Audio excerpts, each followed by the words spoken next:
À toutes et à tous, bonjour. Un plaisir encore une fois d'être là aujourd'hui pour cette édition de l'émission Fort d'Esprit. Comme vous le savez déjà, mon nom à moi c'est bien Gary Edouard. Bonjour Lapierre. Bonjour Gary, bonjour tout le monde. Mon nom à moi c'est Loudina Lapierre, contente d'être avec vous aujourd'hui. Alors juste avant d'entrer en profondeur, je dois vous remercier pour la manière dont vous avez pu partager nos vidéos, commenter et liker surtout. Alors continuez à liker et d'activer la notification pour ne pas perdre nos vidéos. Aujourd'hui, nous allons mettre en phase sur la question de coronavirus, autrement dit Covid-19. Pour cela, on aura comme invité un biologiste médical et juste avant de prendre les considérations, on observe une pause.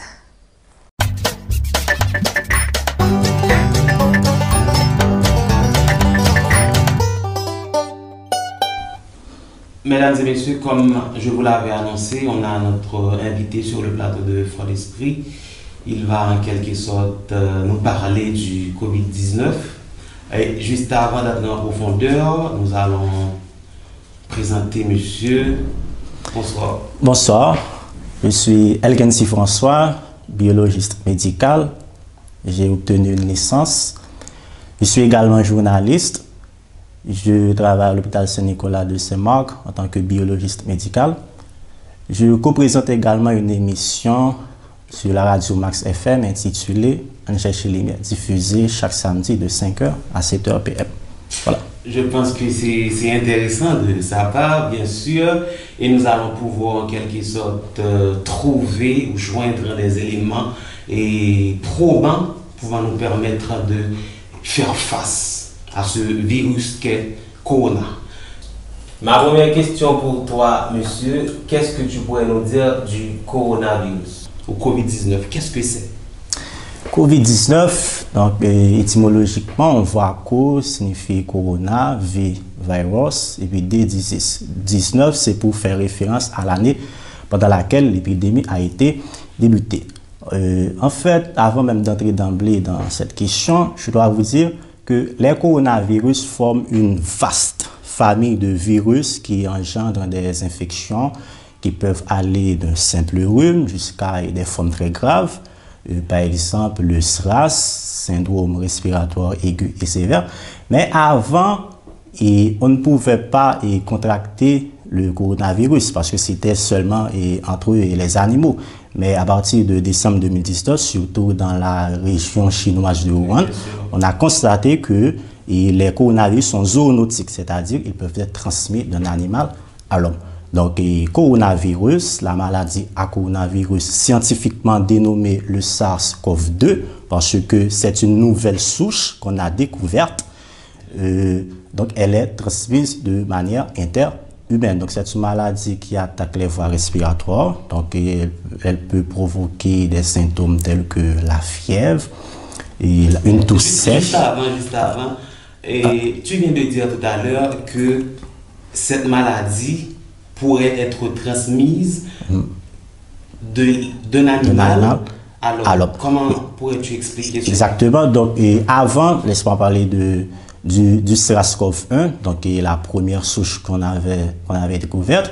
Donc, étant donné que les Chinois aiment fréquenter les pangolins, les civettes, donc on a constaté les chauves-souris, mais puisque on ne mange pas les chauves-souris, mais surtout la civette qui est très proche de la chauve-souris, donc les Chinois aiment consommer la civette beaucoup, donc les Chinois ont contracté cette maladie. Donc c'est pourquoi on a découvert une transmission de l'animal.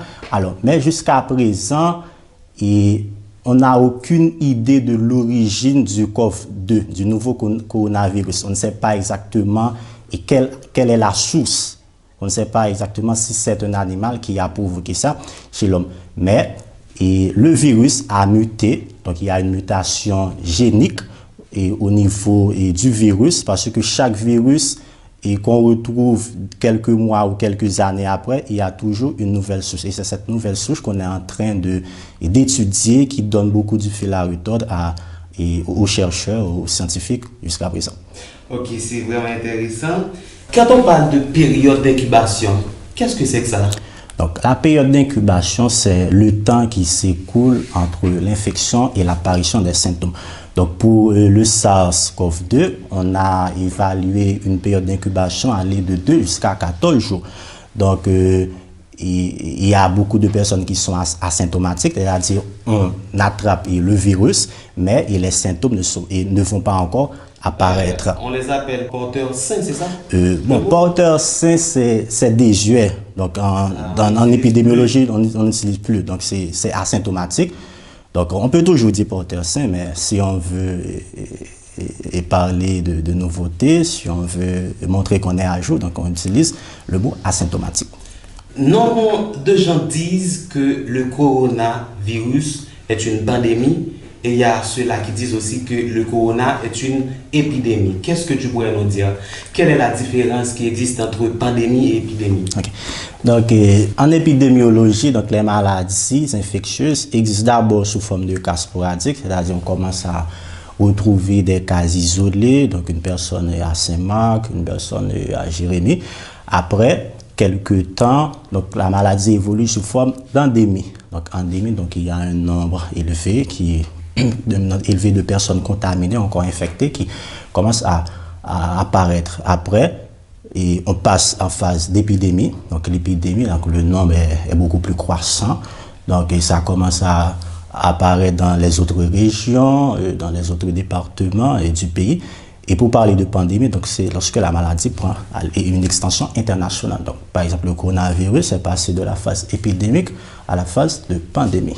Le coronavirus atteint toutes les régions du pays, donc exceptionnellement quelques îles en Océanie et puis la Corée du Sud, la Corée du Nord qui jusqu'à présent officiellement n'a encore déclaré aucun cas. Et si on parle de la Russie? La Russie, il y a quelques cas, il y a des morts en Russie. Tout simplement, c'est à un degré moindre. Ok. Est-ce que le coronavirus est sexuellement transmissible?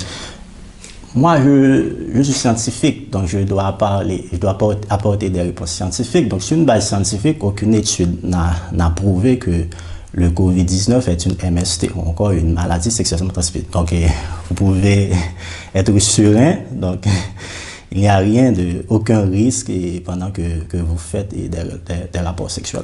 Ok. Maintenant, on faisait, je dirais, des considérations générales, juste avant d'entrer en profondeur ou de mettre accent sur ce que nous avons comme problème en Haïti. Tu es haïtien, tu vis en Haïti, spécialement à Saint-Marc, mais par un simple constat, est-ce que tu penses qu'Haïti va pouvoir faire face à une éventuelle propagation du COVID-19? C'est une pertinente question. Donc, tenant compte de nombreux facteurs auxquels fait face notre pays, par exemple, il y a la promiscuité, donc une bidonvillisation, donc beaucoup de gens vivent en famille, les marchés publics, le transport public jusqu'à présent ne sont pas encore interdits. Il faut tenir compte également de nos infrastructures sanitaires qui sont grabataires, donc un peu délabrées.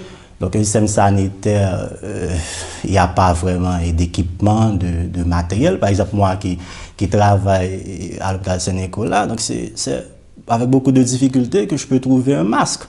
Donc, en tant que jusqu'à présent. Donc, c'est à travers, c'est mondial. Est-ce que le gouvernement n'a pas commandé?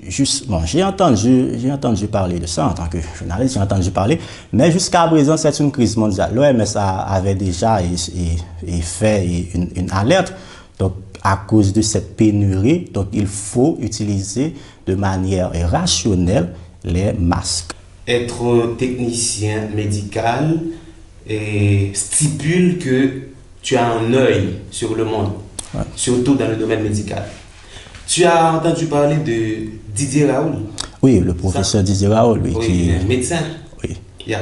Mais qu'est-ce que tu penses de son traitement? Okay. Avec de la chloroquine? De la chloroquine. Oui, et professeur Didier Raoult, jusqu'à présent, on est en phase de ce qu'on appelle d'essai clinique. Donc, quand on dit essai clinique, c'est une recherche biomédicale qui est axée sur les connaissances et l'efficacité, encore le traitement des maladies. Mais l'essai clinique de médicaments, c'est un sous-ensemble de l'essai clinique des biomédicales. Donc, on teste un médicament, les molécules pour voir est-ce que ce traitement peut guérir ou encore un vaccin, ça peut être préventif contre cette infection. Donc, jusqu'à présent, il n'y a rien d'officiel. Le professeur Didier Raoult le fait qu'entreprend des recherches, des études. C'est vrai que les résultats sont satisfaisants.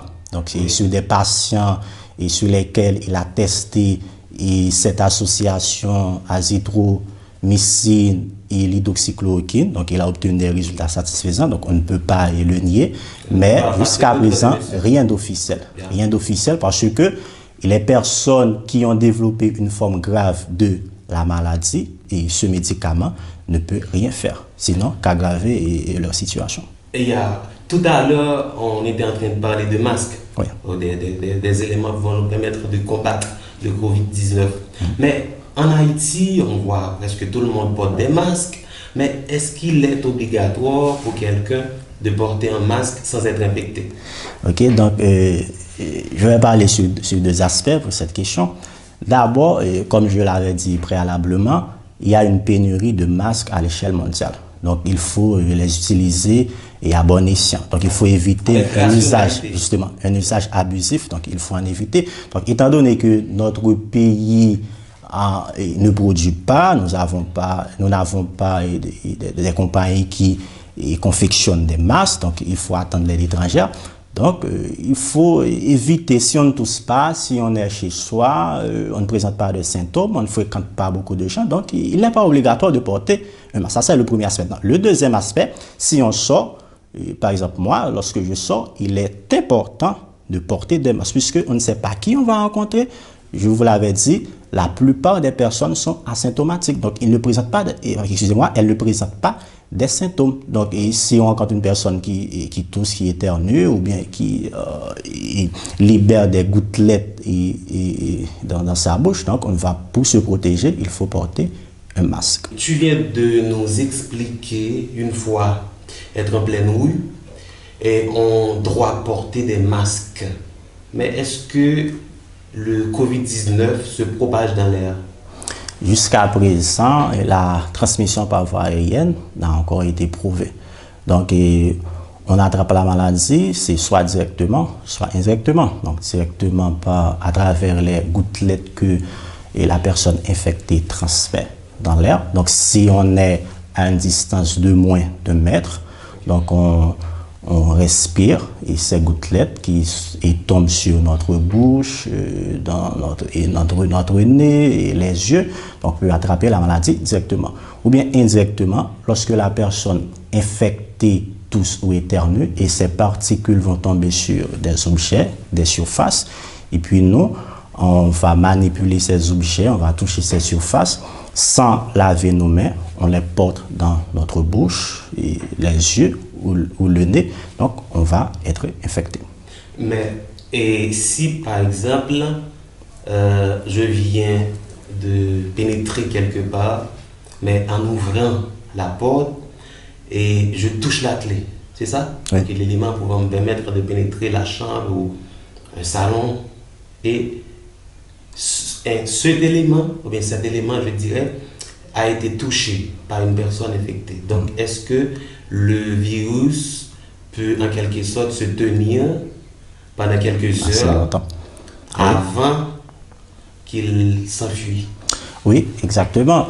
Même si, selon les études menées par l'OMS, il n'y a pas une durée aussi longue, mais on a constaté que le virus peut rester sur les surfaces, les objets, quelques heures, jusqu'à quelques jours même. Donc c'est pourquoi, et je crois que vous allez quand même poser cette question, et dans les mesures préventives, il faut se laver les mains régulièrement et soigneusement, parce que les mains, on touche tout, donc on les porte dans notre visage. Mais juste avant de venir avec les mesures préventives, on est en Haïti. Il y a des ordures par terre, presque partout. Est-ce que les ordures peuvent provoquer le coronavirus? Ou est-ce que ces éléments-là peuvent faciliter quelqu'un d'avoir ou d'être infecté, je ne sais pas? Avant même de répondre, laissez-moi vous dire que les micro-organismes ou encore microbes ils se divisent en 4 types de manière basique. Donc il y a les parasites, il y a les bactéries, les virus et puis les champignons. Donc ces 4 micro-organismes ou encore agents pathogènes présentent des caractéristiques différentes. Donc ces micro-organismes ont leur mode de fonctionnement. Mais les ordures sont beaucoup plus en rapport avec les bactéries, les parasites. Donc jusqu'à présent, les ordures n'ont pas vraiment de lien avec le virus. Donc le virus n'est autre qu'un virus qui provoque des symptômes respiratoires et on peut l'attraper seulement lorsque on est en contact avec des gouttelettes expulsées par une personne contaminée. Comment s'échapper du COVID-19? Comment s'échapper, se protéger? Se protéger. Donc, les mesures sont simples, ce sont des règles d'hygiène. D'abord, il faut pratiquer un lavage régulier des mains et de manière très soigneuse, très soigneuse également. Éviter d'être en contact avec des personnes qui présentent des symptômes du COVID, qui ont une toux sèche, de la fièvre, qui éternuent.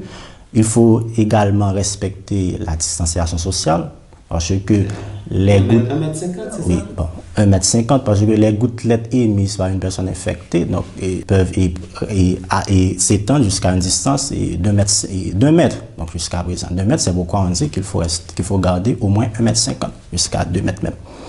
Et puis, le meilleur remède, c'est de rester chez soi.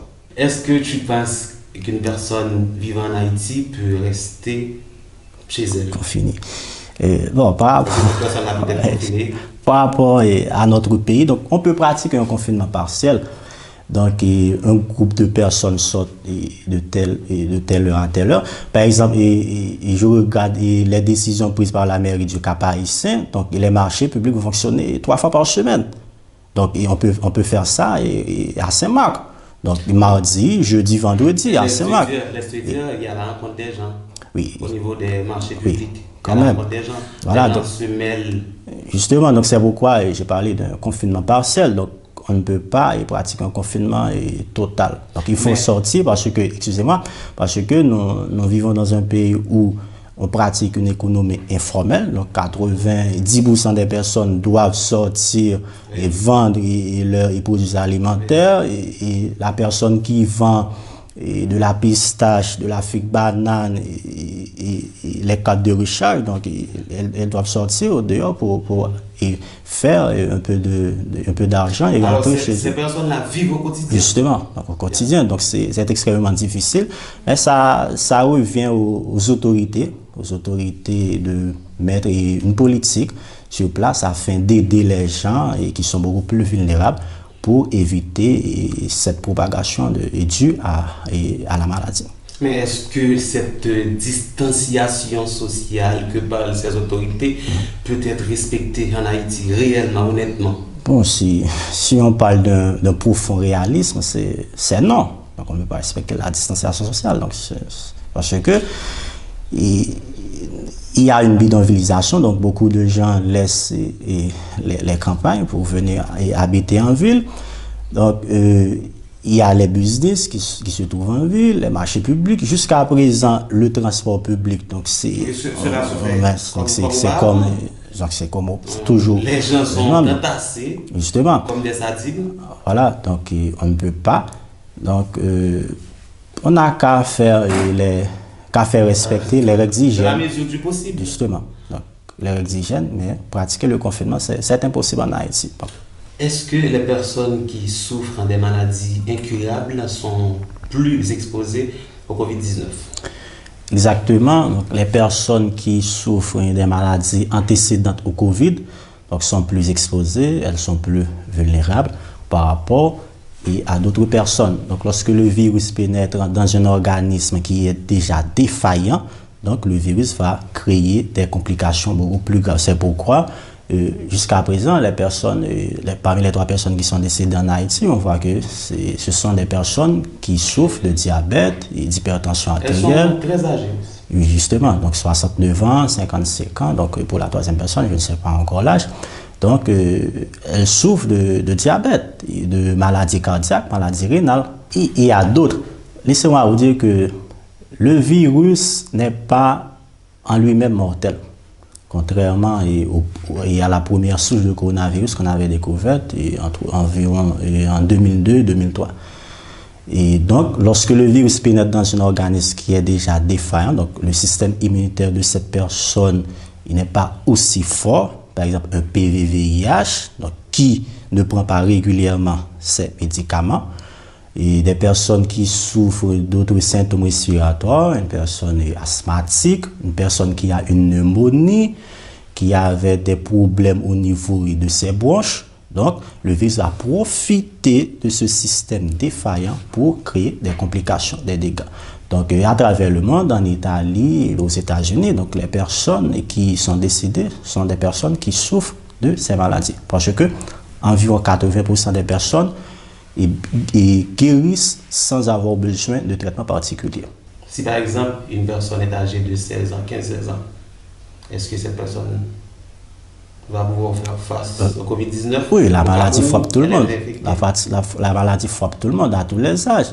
Aux États-Unis, il y avait un bébé de 6 mois qui est décédé. En République dominicaine, il y avait un bébé de 6 mois qui est décédé. Donc, la maladie frappe tout le monde. Il suffit tout simplement de se préparer, de se protéger. Mais non, là déjà parle de quarantaine, la mise en quarantaine, et il parle de confinement et il parle aussi d'isolement. Qu'est-ce que tu pourrais nous dire à propos de cela? Okay. Donc, être en quarantaine, mettre quelqu'un en quarantaine, c'est quelqu'un qui présente des symptômes d'une maladie, d'une infection. Donc, c'est un cas suspect. Donc, la personne n'est pas encore, on ne sait pas vraiment si la personne est infectée. Oui. Donc, on la met en quarantaine juste pour éviter au cas où les tests seront révélés positifs pour ne pas infecter d'autres personnes. Souvenez-vous bien, je vous avais dit préalablement que environ 80% des personnes sont asymptomatiques. Donc, les symptômes sont bénins. Okay? Donc, on met cette personne en quarantaine. Maintenant, après qu'on a effectué des prélèvements, dans le cas du Covid, on effectue des prélèvements nasopharyngiens, on les envoie dans un laboratoire spécialisé, on attend les résultats. Si les résultats sont révélés positifs, maintenant, on va mettre ces personnes, ou bien cette personne, en isolement. Donc, il y a un centre qu'on prépare pour les personnes infectées. Maintenant, le confinement, c'est tous les pays qui pratiquent le confinement, on reste chez soi, on ne sort pas. Elkensi, François, c'est très intéressant de ta part et toute l'équipe de l'émission Pour l'Esprit est en ébullition de t'avoir aujourd'hui sur le plateau avec nous. Alors, est-ce que tu as des informations supplémentaires que tu aimerais ajouter? S'il y a une question qui ne t'a pas été posée. Bon, justement, et concernant une des questions sur la vulnérabilité de notre pays, donc je n'avais pas beaucoup versé dans cette réponse. C'est le social, oui, le côté social. Donc Haïti est vraiment très exposé, donc nous sommes beaucoup plus vulnérables par rapport à d'autres pays, vu notre système sanitaire qui est dans un état délabré, on n'a pas assez d'hôpitaux. Jusqu'à présent, donc, par rapport à mes informations, on n'a que 20 lits à l'hôpital de Mirbalais. 20 lits. Donc, c'est des compagnies pour 12 millions d'habitants. Donc, ce sont des compagnies, le secteur privé qui, jusqu'à présent, offre d'autres lits pour aider à combattre cette pandémie. Des respirateurs artificiels, parce que pour les personnes qui présentent des complications, donc il faut des respirateurs, ce qu'on appelle oxygène, donc il faut les mettre. Donc on n'a pas assez. Donc c'est vraiment catastrophique. Dans une situation très vulnérable. Donc on a qu'à te remercier d'avoir été là avec nous sur le plateau de Pour l'Esprit. Je vous remercie également, donc ça a été un plaisir pour moi de partager cet entretien avec vous. Mesdames et messieurs, c'était notre invité, Elkensi François, il était là avec nous pour parler du Covid-19, comment s'échapper, qu'est-ce que nous pouvons faire en quelque sorte pour éviter une éventuelle propagation de ce virus. Je vous rappelle que vous avez suivi l'émission Fort d'Esprit diffusée sur le channel Bonfuit TV. Vous pouvez liker, partager, commenter toutes nos vidéos. Au cas où vous êtes nouveau sur le channel, vous pouvez vous abonner et activer la notification. Il ne faut pas oublier que cette édition de l'émission Fort d'Esprit a été présentée par moi, Gary Edouard, présentateur de l'émission Fort d'Esprit. Je vous rappelle aussi que l'émission a été préparée, bien sûr, par Richardy Design. Et pour le maquillage, on a eu Nadia Makeup. C'était un plaisir. Allez.